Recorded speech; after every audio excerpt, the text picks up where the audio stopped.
IVM. Hi, everybody. On behalf of the team at IVM Podcast, I have a request for you. We'd really appreciate it if you could go to ivmpodcast.com/survey and fill out our survey over there. It's going to take a few minutes to do, but it gives us some really interesting information that we can take to advertisers and brands about who's listening to the network. If you're comfortable giving us your email address, while you're filling out the survey, we'll enter you into a random drawing where we'll be sending out a bunch of IVM swag to some of our listeners. Last year, we sent out coffee mugs, and this year, we're hoping to send out much cooler stuff. That's ivmpodcast.com/survey. We really appreciate your help.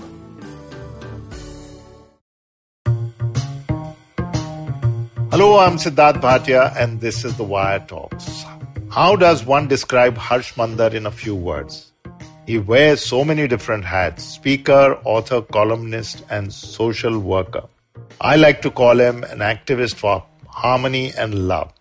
In 2002, Harsh Mander, who was an IAS officer, quit his service after the riots in Gujarat. He has since worked on right to information at the policy level and also worked with victims of violence and marginalized and disadvantaged communities. In 2017, he took a Karwan Mohabbat, a caravan of love on a journey of atonement and solidarity, and found minorities everywhere in India living in fear.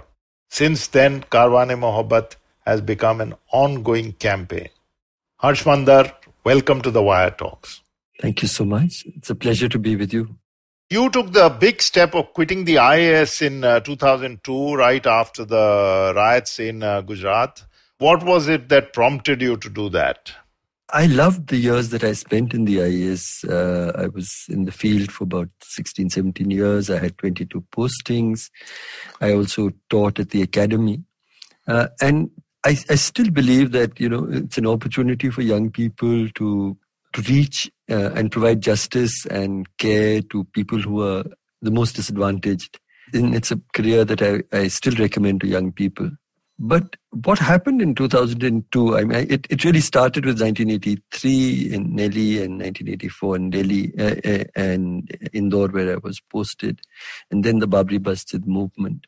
I had gone, in fact, as a private citizen, I went to volunteer and work in the relief camps in Gujarat, and I started hearing the stories. And I felt that we are losing everything that is precious about our country, about how it was imagined, about what was promised in the freedom struggle, in the constitution, and that if we allow ourselves to be torn apart in this way, then we lose everything that is precious, not just for India, but for the world, because across the world, I think, people have to deal with three crises. One of them is of inequality, the second is of diversity, and the third is climate change. And all of these, at the core of it, is the idea of solidarity as a solution, the idea that we belong to and with each other. So there are many battles you can fight in government. But here I saw the beginning of what I felt was the destruction of the constitution itself. And we've really gone down that path very rapidly over the last 6 years in particular. And I felt that there are many battles you can fight within the government, but the battle to defend the whole idea of of an India that belongs equally to people of every faith and caste and gender and so on, was a battle that I had to fight as an independent citizen. And that's why I took the decision. And I took it within days. I wrote a piece, a very heartbroken piece after going to the camps saying, "Cry my beloved country." And Times of India picked it up and published it. And that was about the 15th of March and 19th of March I put in my papers. We'll come to what's happening today because you're still continuing your work. But victims of the Gujarat riots have not got justice fully. The same thing has happened in Delhi. The victims of 1984, many of them still waiting for justice, many of them still waiting for any kind of compensation, forget retribution. Their lives are ruined. People have picked up the pieces and moved on. And I have seen what happened in Bombay in 92, 93. And I go there often to those areas. People have moved on. People have passed away. Courts have taken their own time. And really speaking, everybody, including the city itself, has forgotten about them. Why does the system let them down all the time, over and over again? Sidharth, I mean, that's really, a conversation that would actually need several hours. And let me say it as briefly as I can. I have seen and understood riots in many capacities. I was a young officer in 1984 in Indore, and that was the first time I saw a major riot and how it was allowed and built and how I was able to try to stop it. Then I saw the riots of the Babri Masjid, and culminating in 2002. So one set of my understanding is as a part of government handling riots directly. And then from 2002, I sort of chose the role of a human rights defender, fought several hundred cases, relocated for a year to Gujarat in those times. And for almost 10 years, it became a central obsession of mine. And then I did the same in Muzaffarnagar, in Assam, in Kokrajhar. So that's a second capacity. But a third capacity, then I started studying and trying to understand. And so as a scholar, and I've written a lot. Now, in all of these capacities, I have a very simple premise first that I think we need to understand. Why does communal violence happen? There are two necessary conditions. When Hindus and Muslims live together, riot is actually not even a word we should use, because riot seems to suggest that spontaneously people of two communities start killing each other. We've seen very few riots, and especially after 1983, there have been basically pogroms that we've seen. So the first requirement is what I call the manufacture of hatred. And I use the word manufacture very sort of advisedly. Hatred is systematically created, and there are organizations which know how to build this feeling of hatred against the targeted community. It happened also through the lynching, but through all the major riots. The second is the actual organization of the logistics of the violence. And this is something, very well-respected scholar Paul Brass has talked about, riot-producing machinery. And, that it isn't suddenly, that the bodies got burnt in Gujarat and then all across, everybody had, or in 1984, people had electoral lists. They knew that in this, in this mall, one shop, pantaloon shop, in which one sleeping partner is a Muslim, and that is the only stall that gets attacked. The fact that they had these gas cylinders, I mean, when they blew up places, they had chemicals, they had weapons in huge amounts. So there's the manufacture of hatred and there's the organization of the logistics of the riots. But these are necessary but not sufficient conditions. The sufficient condition, with these is the role of the state. And this is something that we have to understand, that no communal violence can go on for even a few hours, beyond even a few hours, unless the state wants it to. And that is a crime that I believe, is a crime against humanity. And we've saw it. It happened in 1984. It happened in Delhi in 1983. Actually, that was the worst. It happened in Bombay. It happened in Gujarat and in Muzaffarnagar and so on. So it is this role of the state that we have to understand, that the state wants this kind of violence to happen. You can have the first two conditions. You can have the RSS or other organizations creating the hatred. You can plan the logistics. But if the state resolves that it will be stopped in a few hours, and I say this from my own experience and work very, very strongly. But what I've learned is that it doesn't end there, the role of the state. The role of the state is not just in enabling and facilitating the killing and the violence. The role of the state is also to ensure that justice doesn't happen. It's again not something randomly that happens. I mean, I feel there's almost like a shadow, there seems to be a shadow manual, which I haven't been able to get my hands on. Because whether it was Gujarat, whether it was 84, whether it was Bhagalpur, whether it was Bombay, and whether it is Muzaffarnagar, whether it is Delhi, the new Delhi violence, the story is exactly the same. That the police first refuses to register individual complaints. It does these omnibus complaints, which have a multiplicity of people's names, etc. They're ambiguous. So if as Harsh Mander goes and says that Sidharth Bhatia came with these people and did this to my house, that's a very different on this time and in this date. But what the police says is that in this whole locality, an unknown mob enraged by the burning of the train or the killing of Mrs. Gandhi's killers. So it creates a ground for them. It says it's an anonymous mob, right, almost righteously enraged. And then hundreds of crimes happen. So it's omnibus and it's ambiguous deliberately. Now, after that, the police, when it is given a chance to investigate, investigation can end in two ways. One is that it finds some people who are accused and it proceeds to the court. Because they've written the complaints in this way, most of them end up in what are called closures, without it ever going to court. They just say, yes, of course, so many people were raped and killed and houses were burnt, but they were these huge anonymous mobs and we can't do anything about it. So in Gujarat, to illustrate, out of 4,000 of these omnibus FIRs all across Gujarat, 2,000 cases were closed within 7 or 8 months, precisely on this, on this plea that we just couldn't find the people. We couldn't find out who it was. And it would have just ended there. And that is, again, a pattern that has happened. So in that case, I, with Indra Jay Singh, actually decided that let's set up, let's challenge this. So we challenged the closure of 2,000 cases. And we got a historic order finally that all of them have to be reopened. But the same police reinvestigated it and mostly closed them again. And then it happens at every stage. The public prosecutor acts in a certain kind of way. The evidence is presented in a certain kind of way. The atmosphere within a court, you have to really see. I went into a court in Gujarat or in Muzaffarnagar or even after the lynchings of Pehlu Khan. It's the victim who goes in as if, he is somehow the accused and he's terrified and the whole system is against him.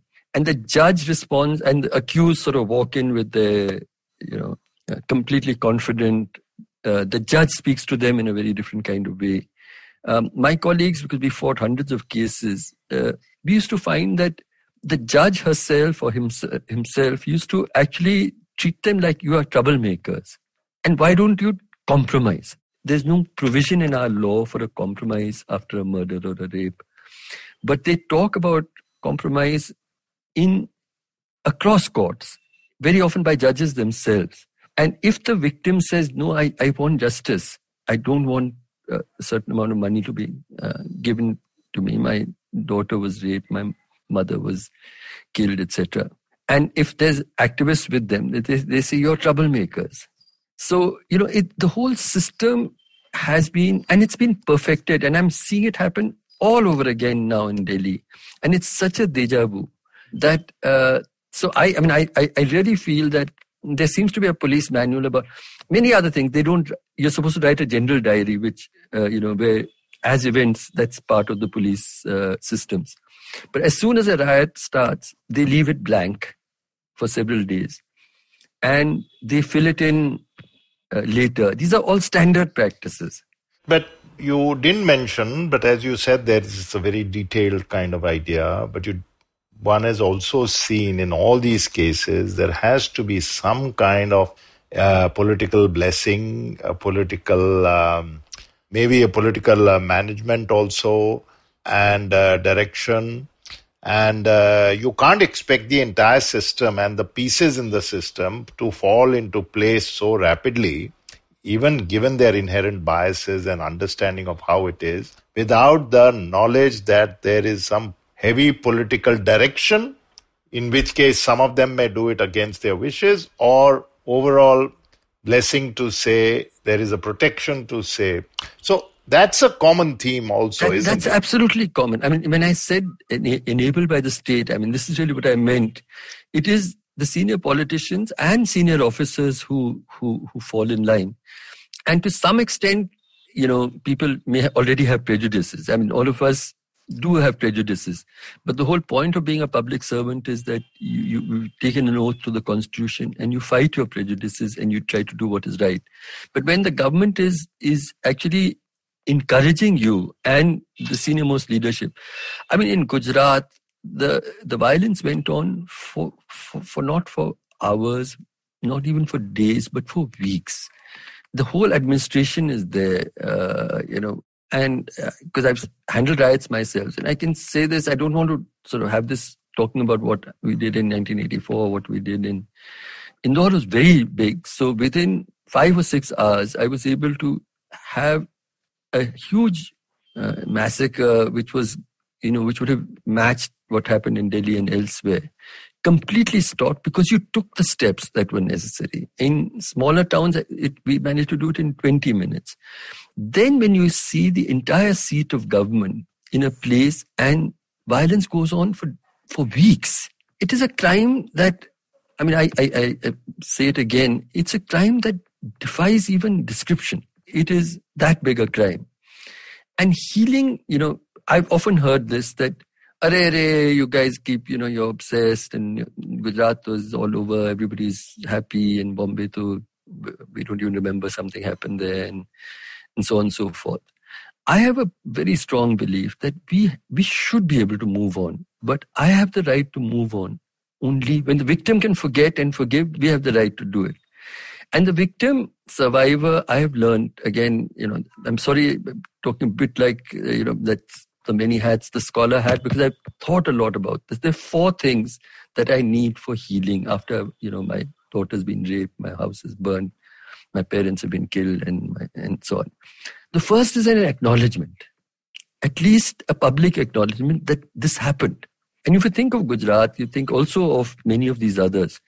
Everything was the reverse. Ye to hota hi rehta hai. Even people like not just Mr. Modi, but even George Fernandez. And this is some minor thing that happened and you guys are just exaggerating, etc. So the first is acknowledgement. The second is remorse, paschatap.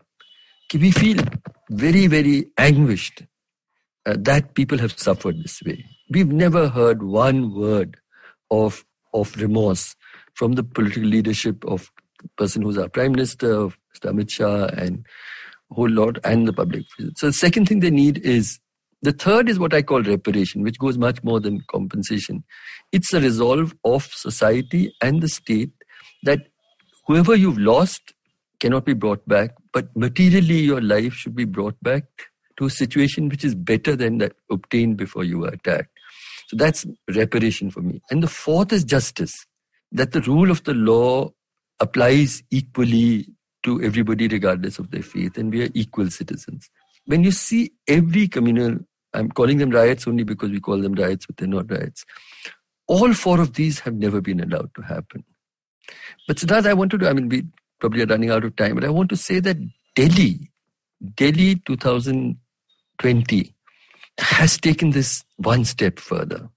All of these other things that I talked about, the role of the state, the planning, all of this happened. And the fact that justice is impossible, reparation is not going to happen. We've seen this before. But they've innovated it to one step further, and this I've not seen, is where the entire victims and the human rights defenders who stood with them are, not only are you not going to give justice, not only are you not going to give them any kind of reparation, not only are you not going to do acknowledgement, the victims themselves are now being charged of a conspiracy, and the human rights defenders, they're being charged of a conspiracy of high treason. In the High Court, even about me, it's talked that I was trying, to overthrow the state, to have the Prime Minister murdered, to, I forget the words. They said a Leningrad type siege of the city to create an international crisis. I wish I had, and they build you up in this kind of way. And so we are being now portrayed, not only are we not going to give you justice, not only are we not allowing to, not only will we not allow any kind of social harmony to be rebuilt, we will also charge you with the highest crimes in this country of terror and of sedition and so on and so forth. So this is something that they've taken, and we must recognize that all of this has happened up to Gujarat and Muzaffarnagar and Kandhamal and all of this and the 1984. But suppose in Gujarat, Tisa Setlawad was there, I was there were other people there. Suppose they then decided to file cases against all of us as the people who had planned the conspiracy for the whole violence to happen. How much harder it would have been. That is what they're doing now. Well, the same thing has happened with Bhima Koregaon. And Bhima Koregaon, yeah. So this is a new thing that they have created. Yeah. So, which brings me to what you found when you traveled all around the country, and you have said this, and it's also on your website, that you found everywhere minorities living in fear. And when you say everywhere, that means not only in places where there was violence or there's incipient and perhaps may happen again, but everywhere.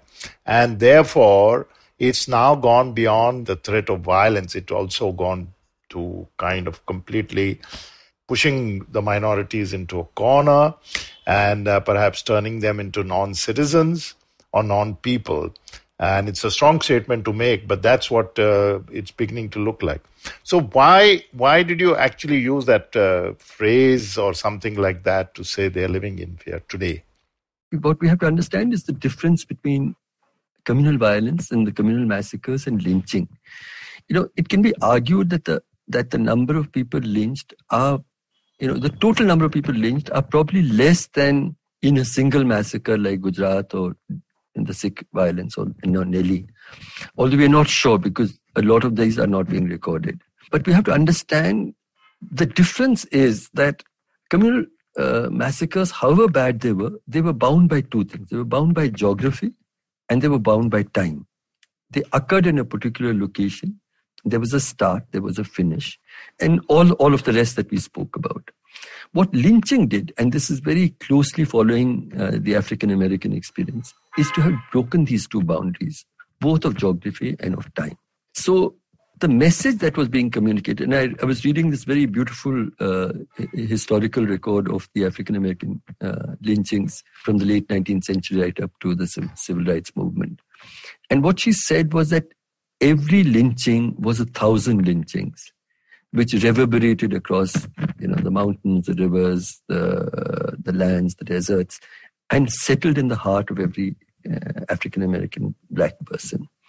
What I'm seeing now is that every lynching is 10,000 lynchings, and it is settled in the heart of every. So what is being communicated? So one boy is traveling in a train, 14 years, and he's visibly Muslim, and he's lynched.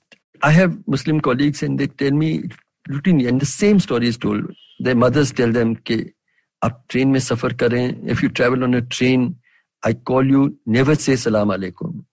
Don't let anyone know that you're Muslim." People have these political conversations, never join a conversation. They'll detect that you're a Muslim, etc. So that one lynching has created this kind of fear. The fact that anyone can walk into my kitchen and check what is in my fridge and then charge me with killing a cow. So these separate incidents have become, like, as I said, 10,000, and they've settled in the heart. So we reached a stage where, and we took out the Karwan and Mohabbat. I had thought it would be a one time because I felt that we had to at least communicate that there are people who care, that they're not alone. And so I made a call, and we decided that we would visit the home of every single person who's been lynched in this country. And to say four things. The first of them is to say, you're not alone, there are people who care, and we stand together with you. The second is that we seek forgiveness for what you have suffered and what we have become as a country. We are responsible collectively for this. The third is that in your battles for rebuilding your life and in your battles for justice, you will not be alone. We promise to stand by you, whatever it takes. And the last is, we will ensure that your story is told. It is not obliterated. I went to the US recently, and very rarely do I do any kind of tourism travel, but I went to Montgomery because they've created a museum on lynching.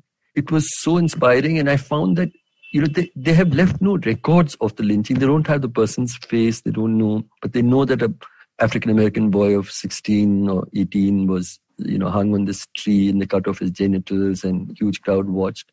African-American people who were visiting the museum were weeping, while we walked, and they were crying because 100 years from now, also our Muslim brothers and sisters will require at least an acknowledgement that this happened. And so we did the caravan, but I had thought it would be once, and what we saw was, firstly, there was immense cruelty. We reached a point where people started saying, "Ke bas goli maar dete, bas ek chura maar dete." Why did they torture him so much? Why did they gouge out his eyes? Why did they cut his genitals? Why did they smash, the burn part of their bodies? And they killed them with great cruelty. This is the first thing that we saw. The second was that the videotaping. Every single lynching was a public performance. I mean, it was like the African American ones where you used to actually gather. Here, the perpetrators are filming themselves doing this killing. And the person slowly dying, begging for water and bleeding to death, etc. And these videos are all out. And you're putting your own face there, meaning that you're sure that you're going to be protected and that you think you've done something very heroic. And we are consuming those videos, as part of the celebration. So we are all part of this, So that's the second thing that I saw. The third was the role of the police. The police would be standing by, allowing it to happen, participating, and so on and so forth, and covering up, often not even recording the crime. But I think the one that has troubled me the most was the role of the majority Hindu community. Even in the worst of riots in Gujarat, I used to tell my friends that and people used to ask me, I went into, something very close to a depression. I used to have nightmares and so on and so forth.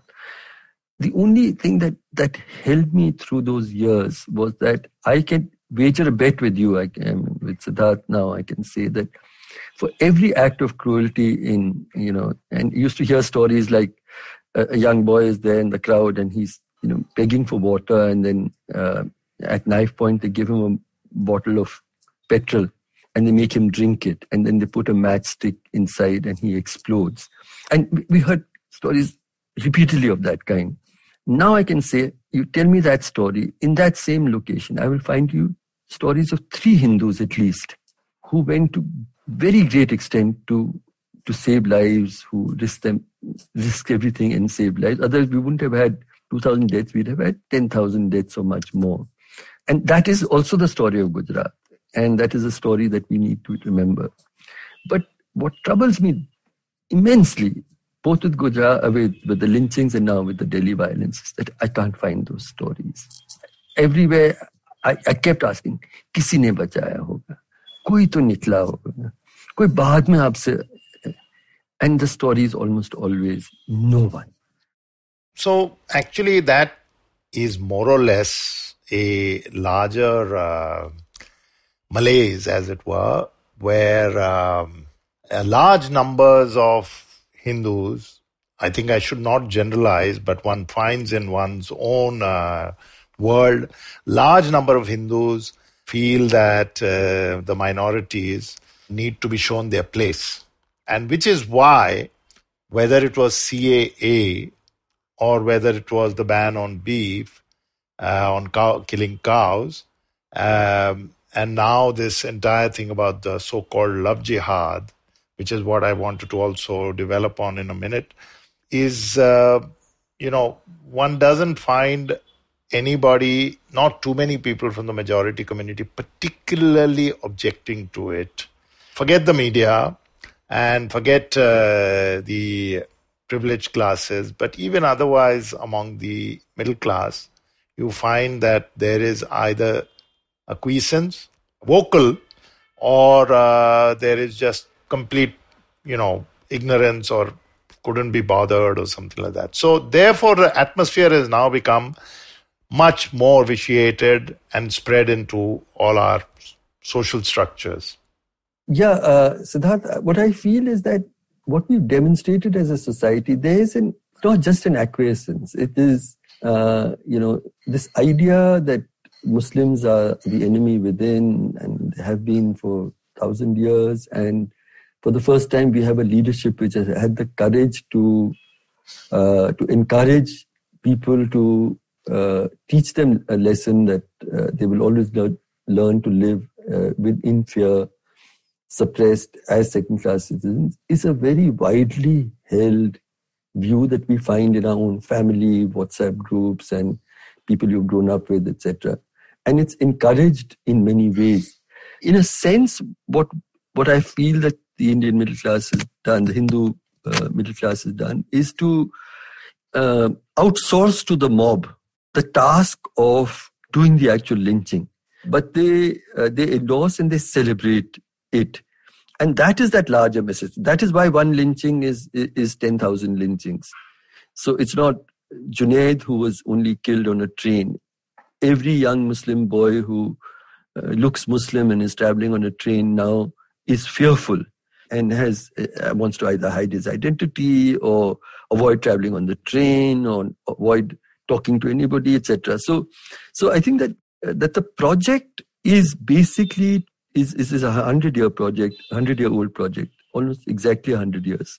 When Gandhiji came in and took leadership of our freedom struggle and said this is a country that would belong equally to people of every faith, and Savarkar constituted the Hindu Mahasabha and the RSS in 1925 with the idea that this would be a country of Hindus. And I think this they see as their moment of triumph.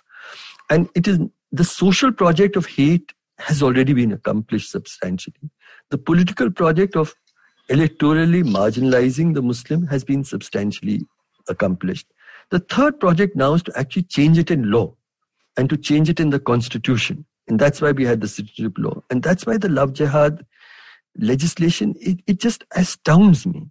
It astounds me that we can, in this country, have a legislation which is actually criminalizing adults from two different religious identities deciding to spend their lives together. And within these couple of weeks, the partisan way, which is again unashamed. So if a Hindu man has married a Muslim girl, he's being actually, far from being charged of criminal crimes, he's being given police protection and so on. So I was watching, I was reading about the Constitution and the Constituent Assembly. And there's one thing that I learned, which I think is very relevant now. There were two members of the drafting committee, both women, Hansa Mehta and Rajkumari Amrit Kaur. And they wanted a fundamental right, those many years ago, a fundamental right of a woman to choose her partner to who she's married and the right to say no, the right of consent. This is something that they conceptualized at that time. And I found that everybody in the Constituent Assembly drafting committee, and here I'm sad to say all the men, including Dr. Ambedkar, oppose this as being introduced as a fundamental right. We've come down actually to asking about that fundamental right. You're allowing a 24-year-old girl who's got married by choice to somebody of another faith, may have converted, may not have converted. Her father and her mother have the right even today. And the courts have upheld it, and the Supreme Court upholds it, like in the Hadia case. It's going against everything that is the letter and the spirit of the Constitution is being destroyed in a project of hate in which most of us are actual supporters. Yeah, so this love jihad, till the other day, I want to just expand on this. Love jihad, which a lot of people have immediately realized reminds us of a similar law in Nazi Germany. Just till the other day was, some marginal comment here and there. Of course, it goes back to a few years, but it was something that the more outrageous elements said on television, etc. And rapidly, it's become a law. And I suspect that it's going to be, followed by many more states. At the moment, it's just 4 or 5. We must understand that these prejudices are more deep-rooted than we care to notice, but it's the BJP governments which have taken the lead. What exactly about this particular concept? Is it the concept of purity? Is it the concept of preventing both communities coming together? Is it the concept of women's rights? What is it? So there's a mythology. I've read a lot of the literature, and I've also written about it. I wrote a book called Partitions of the Heart, saying that we saw one partition after the lynchings and so on. So there's one partition on the land, and my own family was displaced from what is now in Pakistan, and I've seen the suffering of it right through my childhood. But I'm saying now we're seeing 1 million partitions of the heart, and this is much more dangerous even than the partitions of the land. And I think that these are the wages of those partitions that we're witnessing. But even by all those standards, that whether Babur demolished temple and all of that, the idea that good-looking Muslim boys are selected from madrasas and are trained to attract Hindu girls who have nothing in their heads, and that they get attracted because they drive a motorcycle and they wear fancy black things. And that these boys want to marry the Hindu girls only and only because they want to convert them to Muslim and then make them produce a number of Muslim children. I mean, somebody telling you something like this, it's so absurd that you would laugh about it, except that it is taken in full seriousness. And I'm just to set the record right, this term was not created by the RSS. It was first used by the bishops of Kerala. Correct. They first talked about love jihad, and then they picked up this idea, and then it grew. I've spoken to, very rarely they call me, I've spoken to serving police officers some months back, and they were talking about this. But when I was read in the newspapers and before the law came that the chief minister of Uttar Pradesh actually calls a meeting of DGs, IGs and superintendents of police to ask them to investigate Hindu-Muslim marriages for love jihad. The fact that he called a meeting and that all of these officers without any kind of resistance participated and accepted these instructions. And then, of course, it's followed by a law. And it's going to it's going to destroy whatever is left of the fabric of our society. If you're not going to allow, if every time I fall in love as a Muslim man with a Hindu girl, I stand in danger of being sort of slaughtered, put into jail, and so on and so forth. What kind of society are we allowing ourselves to build? And so that, I would say this again and again and again.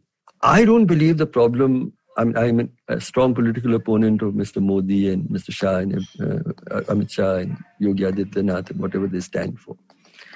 But we are electing them and we are re-electing them, and they've destroyed the economy. People are in impoverishment. We've seen what happened during the lockdown. We saw what happened, and we bring them back with even more support and seats. I forget the figures exactly, but about 37.6% vote share that he got, which was much higher than the first time. 36% of it was of Hindus. So we have got divided as a society, and this is the politics that is succeeding.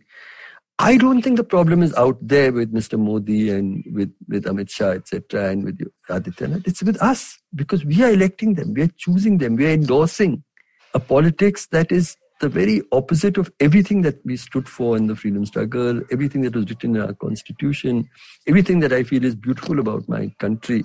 We are endorsing that enthusiastically. So the problem is with us. Well, in a sense, I don't want to nitpick, but Yogi Adityanath was kind of imposed at the last moment. He was not elected, but I'm sure had he gone to the public with this, or maybe today even, he'd probably get a fair amount of endorsement. So that's just a moot point. So normal relationships of any kind between Hindus and Muslim men are being discouraged. But would it be correct to say, maybe as rhetoric, that ultimately this is a fire that will consume Hindus too? You can't have, 15-18% of your population, whatever it is, and push them into a corner and expect that this will not have repercussions. Plus, the establishment may well go after, people they think are not proper Hindus one day. Like us, which they're already doing. In several charge sheets now, I find my name, and it's interesting because they've searched. All my speeches are recorded, and all I speak about is love and non-violence, etc. So they've actually used the phrase over and over again that Harsh Mander, in the facade of peace, is fostering hatred. Now, what can you say after that? So, and the example of what happened in Germany is something that we have to remember. That was really what led ultimately to the Holocaust. I still feel that our Muslim brothers and sisters in India, if we talk about radicalism, they're probably among the least radicalized communities in the world, in just per capita terms. The number of terrorists that have come out after all of these injustices, that have come out of 200 million Indian Muslims, is not even like a speck. That is because they still believe they still believe in the Constitution, then they still believe in you and me standing for what is right. And that is why the anti-CA protest was so important. And that is why, I was called all over the country, and I'm not somebody who normally speaks to 1 lakh people and 2 lakh people. But I found that they felt a reassurance to hear somebody called Harsh Mander talking to them. This country belongs equally to you and me, and that this is what our Constitution had promised. And they wanted me to hear this from my voice. And then they want a young girl to come and read out the preamble of the Constitution each time. And a crowd of 1 lakh people repeating the Constitution after her. That was a moment which I think once again has reassured our Muslim brothers and sisters that we might have remained silent, but there are enough of us still who care and who will resist. That has got crushed again. But history will not forgive us if we allow India to become another Nazi Germany. This almost sounded like a ray of hope. But do you have hope for them? Do you have hope for our souls? Do you have hope for the country? The anti-CA protests were like, it was like, through the lynchings and through all of what was happening, up to the point that the anti-CA and, the Kashmir 370 thing happened and other things happened and so on. It looked like this was a very, very long, dark night. And suddenly there was this burst. I'll actually just describe where actually, in a sense, historically, it actually started. And the spontaneity with which it started. 15th December, the students, the police walked in and they beat up the students very badly. And they were in police stations across in the city. And my daughter's a lawyer. She called me and spontaneously she said that, Papa, Muslim kids badly injured in police stations. We don't know what is going to happen to them. If you go and stand there, it will make a difference. And I said, yes. So by 10 o'clock, 11 o'clock, I was there. By the time I reached, I found 40, 50 other people were there outside every police station. And this was completely spontaneous. And then equally spontaneously, so I forced my way in. I was able to, ensure that the kids, but they wouldn't still have released them. Outside the police commissioner's office in Delhi, the same night, by 12 o'clock, people started gathering. More than 1,000 people gathered. And it was spontaneously, and it's again very beautiful that the pictures they have is, on one hand was a picture of Mahatma Gandhi, who I see as a symbol of radical love, and on the other hand was a picture of Dr. Ambedkar, who I see as a symbol of radical equality. And they have never come together. This movement brought them together, and 1,000 people were there. They kept gathering, and they said that we will not go home till each of the students are released. And we were standing outside the police stations, etc. 4 o'clock in the morning, all the students were released. And I hugged each of them and I went home. I slept at 6 for a couple of hours. I think that was a moment. And that was a moment where India redeemed itself. And then for the next 3 months it did. And what we are seeing now, if this went on, the entire RSS project of the last 100 years is destroyed. Because we continue to say, I'm a partition family. My whole family has been uprooted. People have been killed. I've heard all the stories of cruelty. We belong to Rawalpindi. I've seen it. And yet I never heard bigotry from my family. I was never taught bigotry. My grandson is 2 years old. I think I was raised in a very sort of elite boarding school. And I never recall hearing bigotry there. I studied in St. Stephen's. I never recall hearing bigotry. I never recalled it in our cinema, in our discussions. My little grandson at 2 years old, the moment he's going to understand the world, he's going to hear bigotry in his extended family all the time. He's going to hear it on social media. He's going to hear it on television. He's going to hear it see it in cinema. He's going to hear it from his friends. He's going to hear it right through. India, we have changed, and we have mainstreamed hatred in a way that we have to take responsibility for.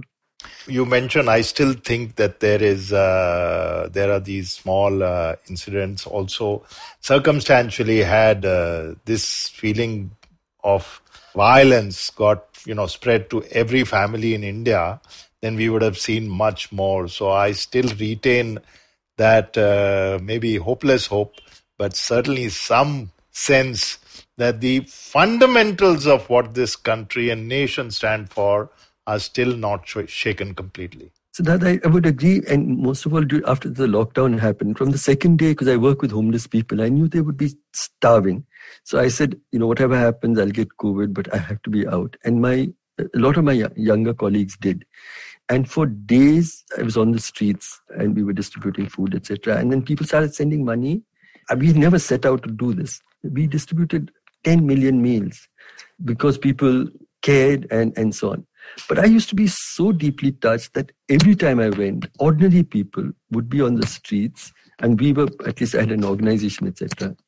And somebody would be distributing food. The migrants were walking. I saw cars and cars coming, and people would be giving packets of food, giving water, all sorts of acts of kindness. And largely by poor people. And, in Mustafabad, I met this young boy, and it touched me hugely because the government finally started distributing food, and you had to stand in 2-kilometer long lines for 3 hours, 2 hours in the hot sun to get a little ladle of food.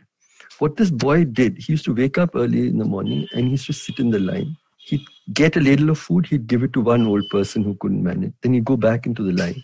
He'd get the second ladle, then he'd get a third ladle. And from morning to night, he used to line up to get food for poor and disabled people. He's now working with us, with the victims.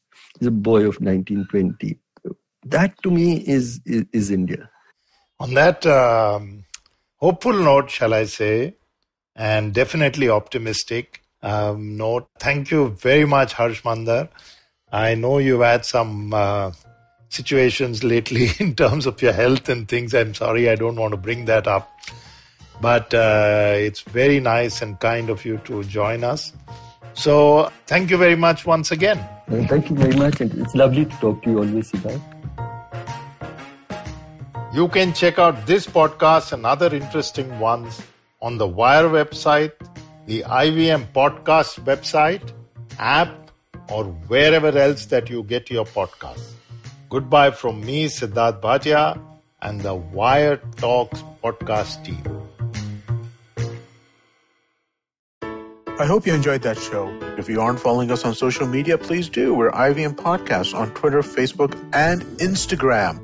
I wanted to kind of just give a quick reminder to everybody. As I mentioned up top, we are doing our annual listener survey right now. If you could please go and take a couple of minutes out of your day and fill it out, we would really, really appreciate it. It's ivmpodcast.com/survey. If you're comfortable giving us your email address, we'll enter you into a random drawing, and we're going to be sending out swag to a bunch of randomly selected listeners. So do definitely get on board that train. Let me tell you a little bit about what we did on the network this week. We launched a new show called Zindagi Diaries with Ragini Kumar. Many of you might have seen Ragini on television during the IPL. She's a presenter, but she's showing a different side of herself over here with a poetry podcast. Give it a shot, give it a listen. Let me know what you all think.